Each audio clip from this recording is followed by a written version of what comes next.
it is that time where I need a dose of unabashedly free market perspective here on Jimmy at the Crossroads. And it is always a pleasure and a privilege to be with you on the show and get a little bit of perspective as well from John Tamny, who is the editor of RealClearMarkets, vice president at FreedomWorks, and also author of a number of books, including most recently, They're Both Wrong, a policy guide for America's frustrated independent thinkers. One of his great popular books has been Popular Economics, and John Tamny joins us now. John, sir, welcome to the show. It's good to have you, my friend. Hey, Jimmy, thanks for having me. Thanks for coming on. So, first of all, how are you doing? How have you been holding up it's been a couple weeks since we chatted. Oh, it's a challenge. I feel very lucky to be working. That's what it comes down to. I don't claim to be a moral authority or anything like this, but it's hard to get full enjoyment because you know that there are tens of millions out there suffering, many with very little savings, having to go through this. And so even when you're happy, you kind of don't feel fully comfortable being happy because you know just how grave the situations are for too many. It's just a tragedy what we're having to witness. So, John, I saw over the weekend you published a piece for RealClearMarkets, where you're editor, entitled "If GOP Governors Won't Reopen, What's the Point of GOP Governors?" A pretty strong argument you have in your piece. Lay it on us.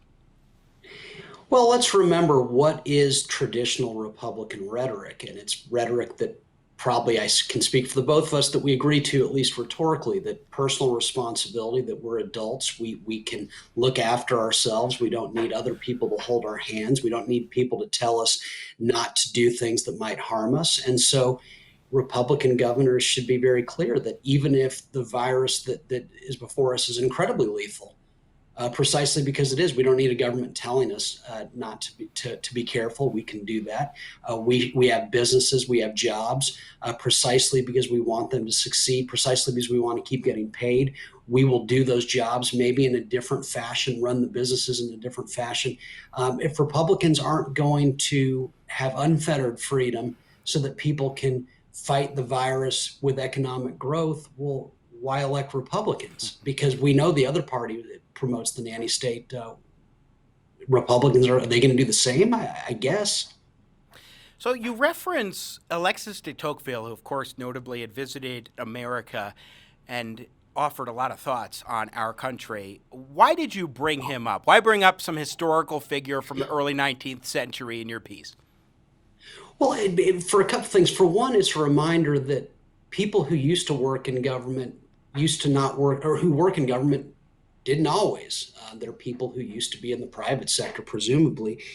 And so it's for the first thing to at least implicitly say that just because someone's in government doesn't give them natural authority and skill at telling us how to do things and how to keep safe. But de Tocqueville made the essential point that Americans, just by their nature, form all sorts of organizations and bonds and different entities. They get together to fix things, to start businesses, but they do all sorts of things.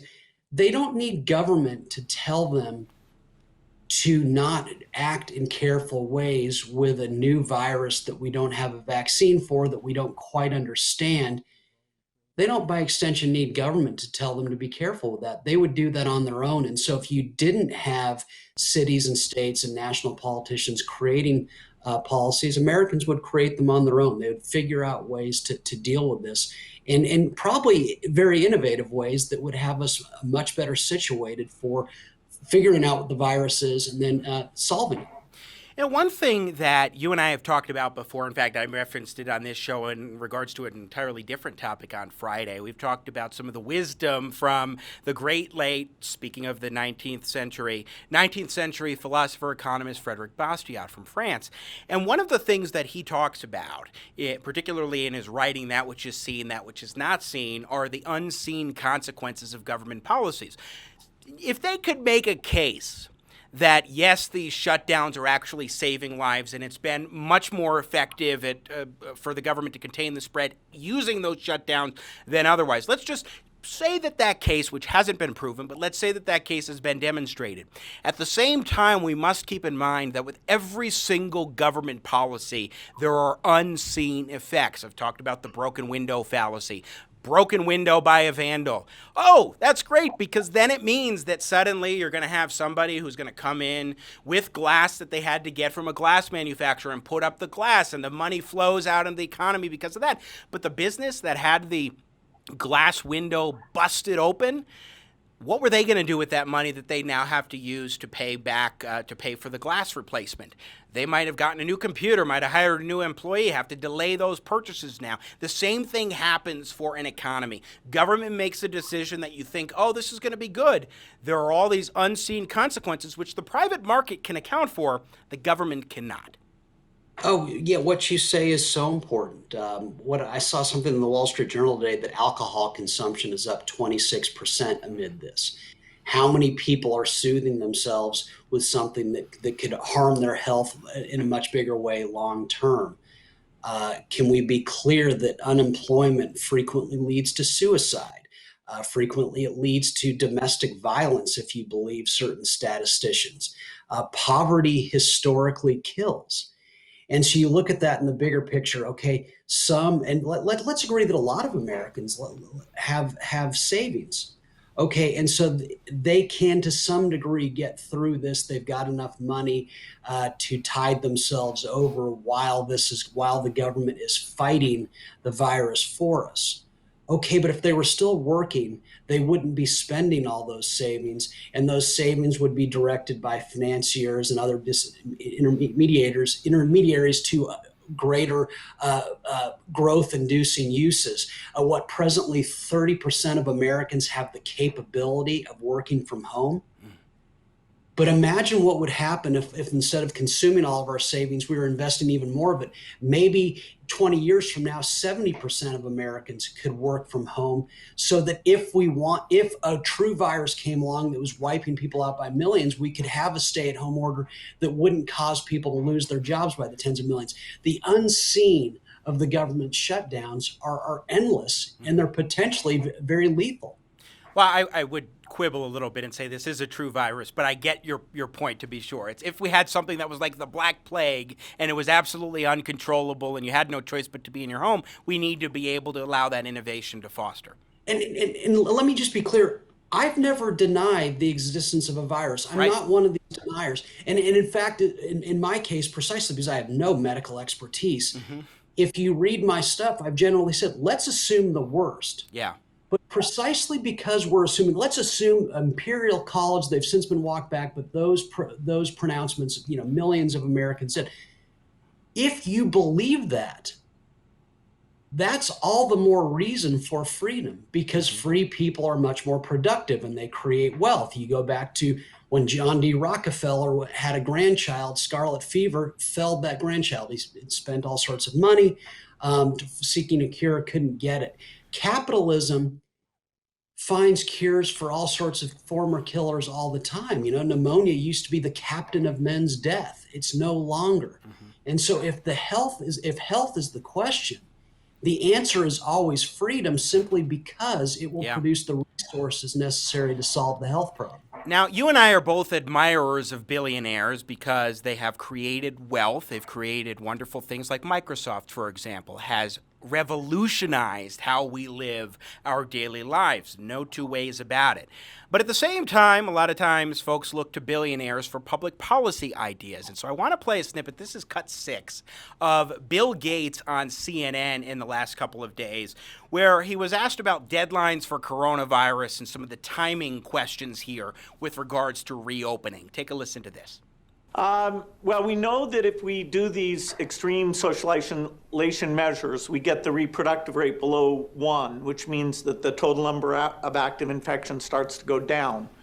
What we don't know is we go slightly back to normal, which activities create the risk of a rebound. And so we need to put into place a very dense testing regime so you would detect that rebound going back into the exponential growth very quickly and not wait for the ICUs to fill up and there to be lots of deaths. If you see the hot spot, you can understand the activities causing that, change policy there and get it back down to into the decline. So that the brute force tactic that was used did work. It worked in every country, but that's caused such immense damage. Now we want to back off from that, and we're a little naive about how to prioritize those activities. We need the testing. We need strong leadership where the scientific community and the politicians are saying, okay, what's the value? Things like school obviously have a very high value if we can figure out a format that's not driving a lot of infection. One of the most successful businessmen and tech entrepreneurs in world history, Bill Gates, saying the government needs to make determinations as to which types of jobs, which types of businesses can be the ones to reopen. John Tamny, your reaction? There's many reactions. The first thing, as you alluded earlier, there's no evidence supporting the claim that the lockdowns worked. Just to use one example, Texas locked down 2 weeks after California, yet the deaths per millions in Texas are quite a bit lower. Is the correlation exact? I wouldn't presume to know, but that's precisely why I don't want government calling the shots here. When government's calling the shots about how we can reopen, how we should do things, who should be able to be back in business, who shouldn't, it blinds us. We need intrepid individuals who own their businesses and who want them to survive to start experimenting. Some will be very open, but if they are, that's an economic decision. Maybe no one will patronize them. Some will be very stringent, as in there are going to be people walking throughout the business saying, okay, you're not far away enough from the other customer. That may not work either, but we need to know that information. We need to know from free people what they choose to patronize, what appeals to them the most. Let's go back to the 1980s. It was assumed that AIDS, if you just were around someone with AIDS, that they could kill you. Well, now we laugh about that. We don't know anything. And because we don't know anything, we're not just wrecking the economy, but we're blinding individuals and businesses as to what works, what will make sense in the future. This could be incredibly lethal. It could be very much less than lethal. Let's find out. John Tamny, again, our guest, Vice President of FreedomWorks and editor of RealClearMarkets. One thing about Bill Gates's discussion is that a lot of times people turn to billionaires because they've been very successful in private business, and they say, well, why don't you extrapolate your mindset, your outlook, and tell us what we should be looking for from our politicians? Sometimes they're called to advise those politicians. Perhaps billionaires can give some good advice, but I'm curious because Bill Gates has been all over the place, and his Bill and Melinda Gates Foundation, of course, has been giving a lot of money to research and development of cures for various illnesses and viruses, diseases, things like coronavirus. He's been speaking about pandemics since at least 2015 when he did a now famous TED Talk. But I'm curious what you think about how the media looks towards these billionaires and says, tell us how we should do government policies, especially when those billionaires that they tap to provide viewpoints particularly advocate greater government control, somewhat ironically. It's a great question.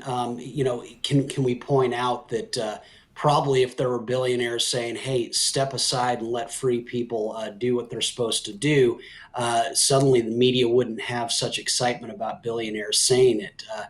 They're not always so laudatory of billionaires. Can we go back to the late 90s? Right. They wanted Gates's Microsoft broken up. So it's interesting there. But let's look at this from a sports perspective, because you and I like sports. Isn't it interesting how some of the best basketball, football, and baseball players in history haven't turned out to be very good managers and coaches? Well, why aren't they? Because coaching's an entirely different thing than playing. The skills required to be a great coach aren't necessarily translated from having been a great player. So to presume that just because Gates was a brilliant software creator and businessman, that somehow he's got unique knowledge about this doesn't make very much sense. The reality is Bill Gates could be the smartest person in CenturyLink Field in Seattle, But the total crowd in CenturyLink Field is quite a bit smarter than Gates is. They've got their collective knowledge is much greater. And that's what's so dangerous about this. Every time, and we've done this throughout history, a crisis comes up, a crisis proclaimed by those in politics, Republican or Democrat. And so suddenly they're taking their individual knowledge and substituting it for the market's knowledge. And it invariably leads to reactions and responses that create something much worse to begin with. Gates is brilliant, but to presume that he can be substituted for the marketplace, which did not want this reaction from government, is a very dangerous one. Well, and here's another presumption that I think is false on the part of Gates, members of the media, politicians, others, is that just because you reopen the economy as it goes, government finally giving permission, doesn't mean businesses will right off the bat start doing it. They will then make their own decision. Is it good for me? Because say you go into a movie theater and suddenly there's a whole bunch of people who catch this disease, and it is because of the movie theater. They trace it and they find out that movie theater is going to be facing some real problems, just even from consumers who will remember you opened prematurely. These businesses will make a determination and say, is it smart for me to reopen my company, or should I wait a couple more weeks? The presumption from those who oppose reopening that the businesses will just suddenly flip a switch and make a decision, all of them to reopen, just isn't reality. And that's part of why we can and should trust the market at this point to start taking the ball and running with it. Absolutely. It's so important what you say. That's what my column had said on Saturday. Some theater owner in Atlanta said, I'm not ready to open up, even if they make it legal, for all the reasons you say. What if people spread the virus? My theater is always going to be known where the virus was spread. And that's precisely the point. This theater owner has the means to stay closed. Good. Other business owners literally need to get started last week. It's crucial that they be allowed to, because in getting started and opening, to letting crowds through, to letting a lot or a little through, they can then provide information to the Atlanta theater owner that he lacked before. As in, it would be dangerous. Crowded businesses spread, the virus spread was very quick. Or, actually, we found out that people were patronizing crowded businesses. It didn't transmit the virus much at all. We need to know this information. And so when governments impose one-size-fits-all solutions, we're blinded to what works. And as you say, not everyone's going to open right away. Everyone's going to open in different ways. You want people experimenting in myriad ways so we can find out what makes sense. What makes sense for businesses, but very crucially, businesses will lead consumers. They'll show them the way to the future. You can't do that when there are limits.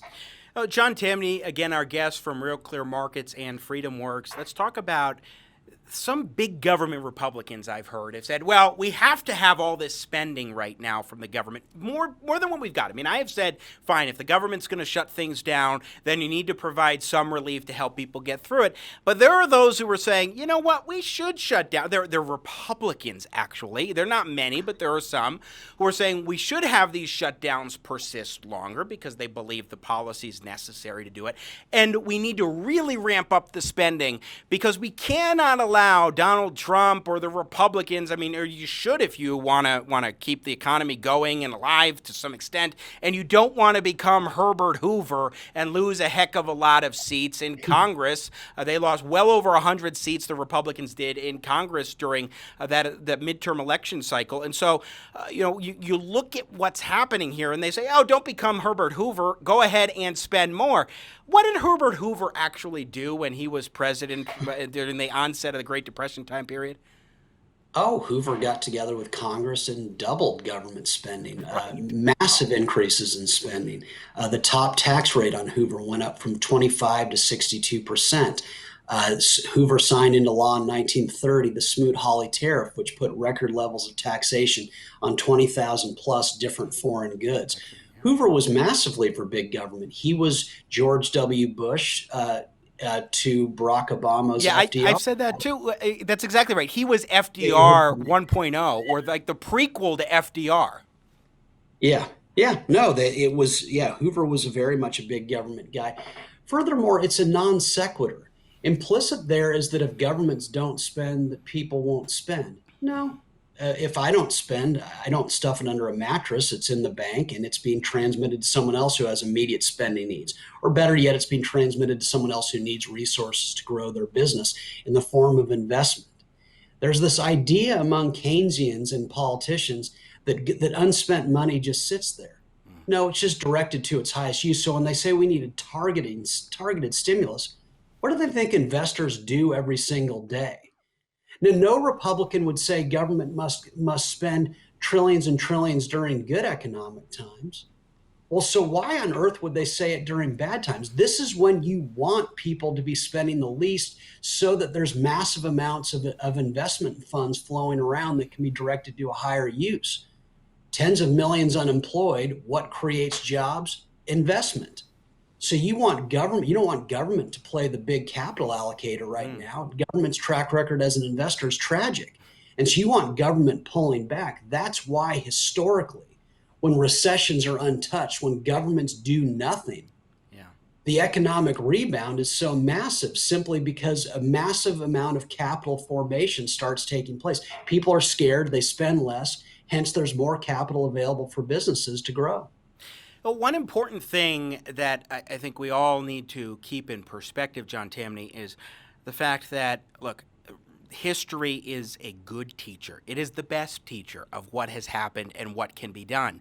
And the idea that what we're facing now, I've heard some say, this is actually a demonstration of the failure of capitalism, which is exactly what they said about the Great Recession most recently, is that, oh, this was a failure of capitalism. First of all, recessions, when they happen as a flow of the natural economy, is really a cleansing of things. But you can look out at the Great Recession, and it was years of government policies in part that helped bring that about, impacting the way in which businesses were functioning, banks were functioning, and so forth. And then finally it collapsed and the system needed to be cleansed.